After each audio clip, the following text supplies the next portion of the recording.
university खन course मिटान चालू मा जेमन बी म्यूज एम म्यूज नोआ को जाते सानताड़ी सेरें जाते गानोक मा हो नोंकाना मिटान उनी आर मिटान कामिया दो सरकार ठेनले सदरा एवं दिसम हर ओना को ᱧᱟᱢᱮᱫ ᱛᱟᱵᱚᱱᱟ ᱤᱱᱟᱹ ᱠᱟᱱᱟ ᱠᱟᱛᱷᱟ ᱟᱹᱰᱤ ᱥᱟᱨᱦᱟᱣ ᱟᱪᱪᱷᱟ ᱜᱚᱝᱠᱮ ᱟᱨ ᱟᱜᱟᱢ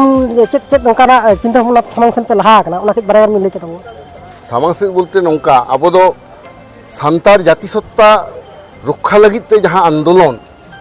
पार्सी साहे लाकचार धरम होनवा लाकचार आखड़ा पुलु कोलकाता बन दखल किया 1975 साल 15 आगस्ट आकाशबाणी खन तारपरे गे 79 रे अलचिकी स्वीकृति बन नाम किया 1997 रे बन नाम किया अब नवा दूरदर्शन अधिकार 2003 रे सानतारी पार्सी अइदेर आदो ओना खातिर तेगे नितो दा अब धर्म रेना मिटान जाति बन नाम दाड़िया मा अधिकार धर्म ना कोड ओना लगित हो लड़ाई चला कना नोय जे आजमेन दो जे आपना दिल्ली पे चला लगित चेत मेमोरियल नाम को एम लगित आदो नोआ के गुटा से के लay तबो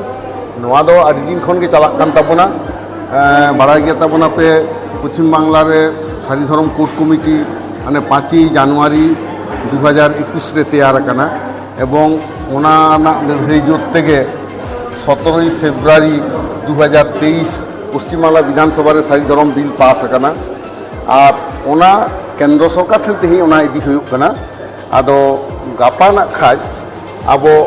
ऑल इंडिया सारी धर्म कोड कमिटी जहाँ दो दुर्गापुर रे चालावेन 3 डिसेम्बर रे तैयारेना एवं 17 डिसेम्बर रे गोटायना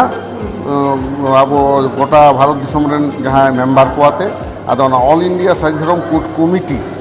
ओना आदो गापा ना खाज केंद्र सरकार ठेन मेमोरियल नामे सबमिटा केंद्रीय स्वराष्ट्र मंत्री ठेन आदो होनवा कामी हरा को साब करना आदो मिद दल दो दिल्ली को सेटर करना इन ना खाज गापा गिन सेटर तबना आदो नवा गे ना खाज अब दोबन चला करना खाज दिल्ली खन सारी धर्म ना कोड जाम लगिते और दाराय कान 28 फेब्रुआरी 2025 दिल्ली रे मारांग मिटांग धरना हुआ भारत दिसम तमाम आदिवासी को आते नवा धर्म रेना कोड बाखराते नी नेकना कथा